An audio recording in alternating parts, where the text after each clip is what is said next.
A local tourist attraction is gearing up to move forward with plans to renovate and promote the area. President Obama proclaimed Fort Monroe a national monument back in 2011. Well, ever since, the plans have been underway to get more people to visit the monument.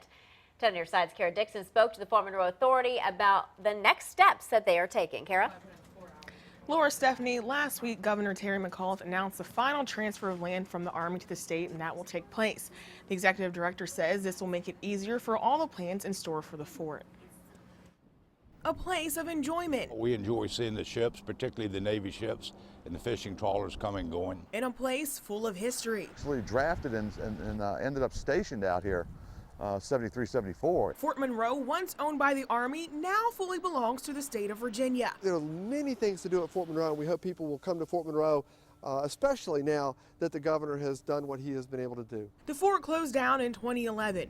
Most of the land was transferred over then to the state, but last week, Governor Terry McAuliffe announced a final transfer of more than 70 acres of land.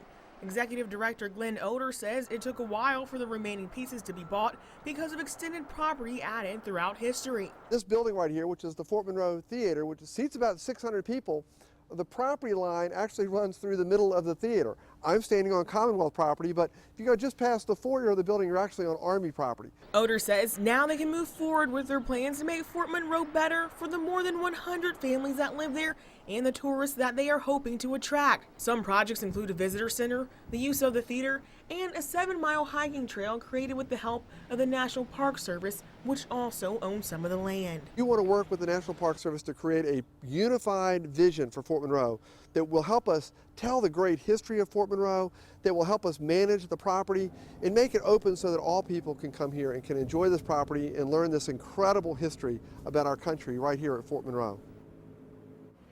The state bought the land from the Army for roughly $23 million and says that the money will go towards fixing traffic problems outside Army bases. I'm Kara Dixon, 10 on your side.